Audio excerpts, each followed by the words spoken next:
नमस्कार दोस्तों, हॉरर दोस्ताना के नए एपिसोड में आपका बहुत बहुत स्वागत है। आज के एपिसोड में जो कहानी आई है, ये सत्य घटना से प्रेरित है। इस कहानी में मैंने थोड़ा बहुत बदलाव किया है, क्योंकि जिनकी ये कहानी है, उन्होंने मुझे सख्त मना किया है। वो नहीं चाहते कि इस कहानी के ज़रिए उन्हें किसी भी बात की परेशानी हो। तो दोस्तों, अपनी कुर्सी की पेटी बांध लीजिए, क्योंकि आज की कहानी में आपको डर ज़रूर लगेगा। हेलो दोस्तों, मेरा नाम मदन है और आज मैं आपको अपनी ज़िंदगी में घटे उस वाक़ये को बताऊंगा जिसे मैं आज तक भूल नहीं पाया। तो चलिए शुरू से शुरू करते हैं। दरअसल मैं पंजाब में एक छोटे से गांव का रहने वाला हूं। यहाँ मेरे परिवार में मेरे माँ बाप जी और मेरे बड़े भाई हैं। हम सब मिलकर एक छोटे से घर में रहते हैं। वैसे तो हम एक गरीब परिवार से आते हैं, लेकिन हमारे बाबूजी ने हमें कभी भी गरीबी का एहसास होने नहीं दिया। उन्होंने बचपन से लेकर आज तक हम दोनों भाइयों को किसी भी चीज़ की कमी नहीं होने दी। लेकिन जब बाबूजी का एक दिन एक कार से एक्सीडेंट हो गया, जिस कारण उनकी जान तो बच गई, लेकिन उस हादसे में उनके दोनों पैर चले गए। तब से लेकर आज तक हम दोनों भाई मेहनत करते हैं और अपने परिवार का गुजर बसर करते हैं। ऐसे ही एक दिन हमारे घर में हमारे रिश्तेदार आते हैं। उनका हम अतिथियों की तरह स्वागत करते हैं। दरअसल वो हमारे मामा मामी थे, जो कि पिताजी का हालचाल पूछने आए थे। तभी बातों ही बातों में मामा ने मेरे बड़े भाई से कहा कि हमें एक आदमी चाहिए जो कि हमारे विश्वास लायक हो, जिसे हम अपने दूसरे दफ्तर में काम करने के लिए रख सकें। दरअसल मेरे मामा एक सरकारी कर्मचारी थे, जिनका काम दफ्तर में फाइलों को इधर उधर करना था। उस समय मेरे पास भी कोई काम नहीं था, इसलिए मेरे बड़े भाई ने मामा से कहा कि आप छोटे को ले जाइए, वैसे भी इसके पास कोई काम नहीं है। मैं भी खुश हो गया कि चलो मामा के घर रहने को मिलेगा। लेकिन तभी मामा बोले कि वो दूसरा दफ्तर असम में है, इसे काम करने के लिए वहाँ जाना होगा, और हाँ, वहाँ तनख्वाह भी बहुत अच्छी है। मामा की ये बात सुन मैंने तो मना कर दिया, क्योंकि मैं इतनी दूर नहीं जाने वाला था। लेकिन फिर मेरे भाई ने मुझे समझाया कि ऐसे काम बार बार नहीं मिलते, ऊपर से मैं अकेला कब तक घर संभालूंगा। भाई ने मुझे ये बात बोलकर वहाँ जाने के लिए मना तो लिया।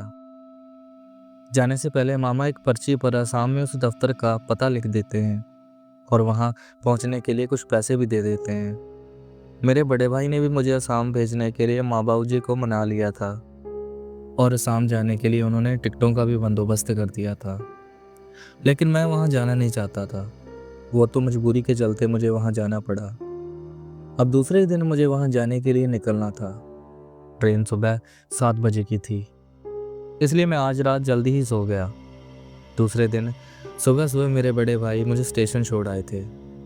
पंजाब से असम जाने के लिए मुझे ट्रेन में 2 दिन लगने वाले थे। पता नहीं ये 2 दिन कब बीतेंगे। अब ट्रेन भी अपने समय से स्टेशन पहुंच गई थी। ट्रेन पर चढ़ने से पहले मैंने एक पानी की बोतल खरीदी।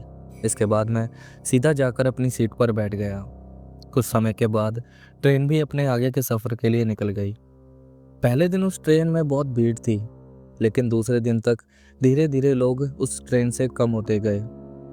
ये समय शाम के 5 बजे का था। मुझे पता चला कि 10 बजे तक ये ट्रेन असम पहुंच जाएगी। लेकिन इसी बीच एक ऐसी घटना घटी जिस कारण मुझे जेल जाना पड़ा। दरअसल उस ट्रेन में मेरे अलावा एक और लड़की मौजूद थी, जो कि सबसे आगे वाली सीटों पर बैठी हुई थी। पहली नज़र देखने पर मुझे वो लड़की आम लड़कियों की तरह ही दिखी, लेकिन जब दूसरी बार मैंने उस लड़की को देखा तो वो लड़की वहाँ से उठ पीछे वाली सीटों पर आकर बैठ गई। मैंने फिर भी ज़्यादा गौर नहीं की, लेकिन जब तीसरी बार मैंने उस लड़की को देखा तो वो लड़की और मेरे नज़दीक आ गई थी। अब मुझे वो लड़की कुछ अजीब लग रही थी, लेकिन मैं कर भी क्या सकता था, इसलिए मैं चुपचाप अपनी सीट पर बैठा रहा। कुछ वक्त के बाद मैंने देखा कि वो लड़की ट्रेन के दरवाजे के पास खड़ी है। मुझे लगा कि शायद उसे घबराहट हो रही होगी, इसलिए वो दरवाजे के पास हवा खाने के लिए खड़ी है। लेकिन मैं क्या देखता हूँ कि मेरे देखते देखते वो लड़की वहाँ से नीचे कूद गई। यह देख मैं तिलमिला उठा। मुझे कुछ समझ नहीं आ रहा था कि मैं क्या करूँ। तभी मैंने ट्रेन की चेन देखी, जिसे मैंने फटाफट खींच दिया। चेन खींचने पर ट्रेन तो रुक गई। उसके बाद ट्रेन के अधिकारी वहाँ आते हैं। मैंने उन्हें सब बताया, लेकिन उनका कहना था कि मेरे अलावा उस डिब्बे में और कोई नहीं था। मैंने उन्हें समझाया कि वहाँ एक लड़की और थी, लेकिन वो माने नहीं। उन्हें लगा कि इसने चेन जानबूझकर खींची है, इसलिए उन्होंने मेरे ऊपर कानूनी कार्रवाई की, जिसके चलते उन्होंने मुझे 3,000 रुपये जुर्माना और 7 दिन की जेल करवाई। असम पहुंचते ही उन्होंने मुझे वहाँ की जेल में भेज दिया। उस जेल में बहुत से अपराधी थे जो कि अपने गुनाहों की सज़ा काट रहे थे। इन्हीं के बीच मुझे 7 दिनों की सज़ा काटनी थी। इन्हीं अपराधियों के बीच कुछ ऐसे भी लोग थे जो कि झूठे केस में फंसाए गए थे, जो कि मेरे ही तरह बेगुनाह थे। आज जेल में पहला दिन तो बड़ा अच्छे से कटा, लेकिन रात होते ही जब मैं अपने बैरिंग में अकेला था तो मुझे किसी लड़की के पाजेब की आवाज़ सुनाई दी। मैंने सुना कि वो आवाज़ मेरे ही बैरिंग के आसपास से आ रही थी। ऊपर से उस जगह बहुत अंधेरा था, जिस कारण मुझे डर का एहसास होने लगा।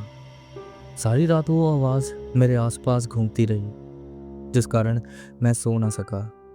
दूसरे दिन जब मैंने बाकी कैदियों से इस बारे में बात की तो उनका कहना था कि हमें ऐसी कोई भी आवाज़ सुनाई नहीं दी। मैंने सोचा कि शायद ये मेरा वहम होगा। इसके बाद मैं सोने के लिए चला गया, क्योंकि सारी रात तो मैं सो नहीं पाया। दूसरा दिन भी ऐसे ही निकल गया, सोते सोते।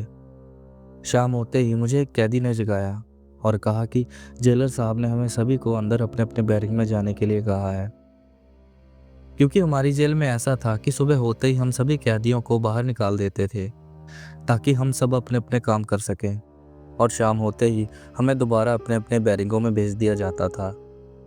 अब मैं भी अपने बैरिक में वापस आ गया था। बाकी सभी कैदी भी अपने अपने बैरिक में आ गए थे। बस अब सभी सोने की तैयारी में ही थे। वैसे भी मुझे आज रात नींद आने वाली नहीं थी, क्योंकि सारा दिन मैं सोते जो रहा। इसी वजह से आज मैं अकेला बैठा ये सोच रहा था कि सब कुछ कितना जल्दी हो गया। कैसे मेरे भाई ने मुझे यहाँ भेजा और यहाँ आते ही मुझे जेल में भेज दिया गया। फिर मुझे उस लड़की का ख्याल आया जो कि ट्रेन से कूद गई थी। पता नहीं वो कौन लड़की थी। पुलिस वालों ने भी ट्रेन से नीचे उतरकर नहीं देखा था। फिर मैंने सोचा कि वो भी झूठ थोड़ी बोल सकते हैं, क्योंकि उनके पास ट्रेन में बैठने वाले की सारी जानकारी होती है। तभी तो वो इतना विश्वास से कह रहे थे कि मेरे अलावा उस डिब्बे में और कोई नहीं था। फिर जो मुझे लड़की दिखाई दी, जिसकी वजह से आज मैं जेल में हूँ, वो कौन थी?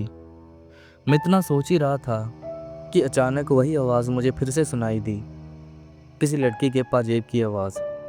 आज ये आवाज़ मुझे साफ साफ सुनाई दे रही थी, लेकिन कोई दिखाई नहीं दे रहा था। अब ये आवाज़ मुझे अपने बिल्कुल नज़दीक से सुनाई दे रही थी, जैसे कि कोई मेरे आसपास चल रहा हो। मैं उठा और एक कोने में दुबक कर बैठ गया। यहाँ आसपास मेरी कोई आवाज़ सुनने वाला भी नहीं था। तभी मुझे ऐसा लगा कि उन लोहे की सलाखों पर किसी ने ज़ोर से एक हाथ मारा हो। आपको तो पता ही है कि अगर कोई लोहे पे कोई चीज़ मारेगा तो लोहा आवाज़ ज़रूर करेगा, लेकिन ये आवाज़ आने के बाद भी वहाँ कोई नहीं आया। डर के मारे मैंने अपने आप को कंबल से पूरा ढक लिया था। कुछ देर के बाद जब वो पाजेब की आवाज़ आना बंद हुई तो मैंने अपना चेहरा कंबल से बाहर निकाला तो देखा कि एक काली सी परछाई, जो कि देखने में किसी औरत की लग रही थी, वो मेरे देखते ही देखते दीवार के आर पार चली गई। ये देख मेरे होश उड़ चुके थे, क्योंकि आज से पहले मैंने ऐसा अजूबा आज तक नहीं देखा था। सुबह होते ही मैंने फिर ये घटना सबको बताई, लेकिन आज भी किसी ने मेरी बात पर विश्वास नहीं किया। पता नहीं वो क्या चीज़ है जो कि मुझे ही दिख रही है, लेकिन एक बात पर मैंने गौर की कि वो चीज़ चाहती तो मुझे नुकसान भी पहुंचा सकती थी, लेकिन उसने ऐसा नहीं किया। इस सोच के साथ मैंने उस चीज़ के प्रति अपने मन से डर निकाल दिया था, जिसके चलते रोज़ उस जेल में मेरे साथ ऐसा होने लगा। वो आती, रोज़ मेरे आसपास घूमती और चली जाती। आज मेरा उस जेल में आखिरी दिन था। इसके बाद मैं आज़ाद होने वाला था। आज आखिरी दिन मेरा जेल में बहुत अच्छा गुजरा। अब बस बची थी तो ये रात। वो भी रोज़ की तरह गुजर जाती, लेकिन ये रात जल्दी बीतने वाली नहीं थी, क्योंकि आज रात मेरा सामना उस चीज़ से होने वाला था। दरअसल जब मैं खाना पीना करके अपने बैरिक में सोने के लिए पहुंचा, तो मैंने देखा कि मेरे आसपास वाले सभी कैदी अपने बैरिक में नहीं थे। पता चला कि उन लोगों को किसी दूसरी जेल में भेज दिया गया है। आज जेल के उस हिस्से में मैं अकेला ही था, जिस कारण मेरा डर फिर मुझ पर हावी होने लगा। किसी भी इंसान के अंदर अगर इतनी हिम्मत हो तो इस समय वो भी मेरी तरह डर जाए। मैं तो फिर भी एक आम इंसान हूँ। मन ही मन में सोच रहा था कि कभी ये रात जल्दी जल्दी गुजर जाए, लेकिन ये रात पता नहीं किसका इंतज़ार कर रही थी। कुछ देर के बाद एक कर्मचारी उस जगह गश्त लगाते हुए पहुंचता है। मैंने उस कर्मचारी से कहा कि मुझे किसी दूसरी जगह ले जाओ, यहाँ अकेले मुझे डर लग रहा है। लेकिन उस कर्मचारी ने मेरी बात नहीं सुनी और वहाँ से चला गया। उसके जाते ही वो आवाज़ आना फिर से शुरू हो गई। मैंने देखा कि दूर से एक औरत की आकृति धीरे धीरे मेरी ओर आ रही थी, जिसके पैरों से पाजेब की आवाज़ सुनाई दे रही थी। जैसे जैसे वो औरत मेरी ओर आ रही थी, उसका चेहरा साफ होते जा रहा था, जिसे देख मेरी हैरानी की सीमा और बढ़ती गई। जैसे ही वो औरत सलाखों के पास पहुंची, उसे देख मैं हक्का बक्का हो गया। दरअसल वो औरत और कोई नहीं बल्कि वही लड़की थी जो कि ट्रेन से कूदी थी, जिसका चेहरा मैं साफ साफ देख रहा था। देखते ही देखते वो लड़की जेल की सलाखों के आर पार होते हुए सीधा मेरे सामने आकर खड़ी हो गई। उसे देख मैं तो पहले से ही एक कोने में दुबक कर बैठा हुआ था। तभी वो लड़की कहने लगी कि तुम्हें मुझसे डरने की कोई ज़रूरत नहीं, मैं तुम्हें कोई नुकसान नहीं पहुंचाऊंगी। इतना सुनने के बाद मैंने घबराते हुए उससे सवाल किया कि तुम मेरे पीछे क्यों पड़ी हो? आखिर मैंने तुम्हारा बिगाड़ा क्या है? मेरे सवाल पूछने पर वो लड़की, या कहो उसकी आत्मा ने मुझे जवाब दिया। दरअसल उसने ये बताया कि उसका नाम विशाली है और आज से 25 साल पहले उसका ट्रेन के दरवाजे से पैर फिसलने के कारण वो चलती ट्रेन से नीचे गिर गई और उसकी मौत हो गई। तब से लेकर आज तक वो उसी ट्रेन के आसपास भटकती है ताकि कोई उसे देखे और उसकी मुक्ति करा सके, लेकिन आज तक उसे कोई नहीं देख पाया। लेकिन उस दिन जब मैं उस ट्रेन के डिब्बे में अकेला था, तो मैं इसे साफ साफ देख सकता था। मैं उसे देख सकता हूँ, ये बात उस लड़की की आत्मा को पता चल गई थी। उसी दिन से वो आत्मा रोज़ रात को मेरे आसपास भटकती ताकि मैं उसकी मुक्ति का कारण बनूं। उस आत्मा से ये सब सुनने के बाद मेरा डर थोड़ा बहुत कम हुआ, जिसके बाद मैंने उसे मुक्ति दिलाने का वचन भी दिया। मेरे साथ हुई इस घटना से मुझे ये तो समझ में आ गया कि सभी भूत प्रेत या आत्माएं एक जैसी नहीं होती। कुछ आत्माएं हमसे सिर्फ मदद मांगने के लिए आती हैं, ना कि हमें नुकसान पहुंचाने। दूसरे दिन मुझे उस जेल से आज़ाद कर दिया गया, जिसके बाद मैं असम में नहीं रुका। मैं सीधा अपने पंजाब वापस आ गया। जब वापस आया तो मेरा पूरा परिवार मेरी चिंता में लगा हुआ था, क्योंकि मेरा कोई अता पता नहीं था। फिर मैंने अपने परिवार को मेरे साथ हुई सारी घटना की जानकारी दी और बताया कि किस तरह मुझे 7 दिनों के लिए असम की जेल में रहना पड़ा। फिर मैंने उस आत्मा की मुक्ति के लिए अपने परिवार से बात की। मेरी बात सुनने के बाद बाबूजी ने हमारे गांव के एक पंडित जी को घर पर बुलाया और उनको सारी बात समझाई। जिसके बाद पंडित जी ने उस आत्मा के लिए मंदिर में एक बड़ा सा यज्ञ किया। उन्होंने बताया कि इस यज्ञ से उस आत्मा के मुक्ति का द्वार खुल जाएगा। वो आत्मा जाने से पहले मुझे एक बार ज़रूर दिखी और मुझे समृद्धि का आशीर्वाद भी दिया। कुछ दिनों के बाद हम दोनों भाइयों ने मिलकर एक कपड़े का व्यापार चालू किया, जिसने हमें अपने पैरों पर खड़ा किया। मैं तो यही मानता हूँ कि ये व्यापार उसी आत्मा के आशीर्वाद से चला है और हम कामयाब हो पाए।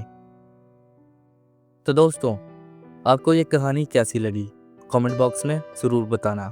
और हाँ, जाने से पहले लाइक और चैनल को सब्सक्राइब ज़रूर कर लेना, क्योंकि यहाँ से मैं ऐसी कहानियाँ सुनाता रहता हूँ। तो चलिए मिलते हैं किसी अगली कहानी में। धन्यवाद।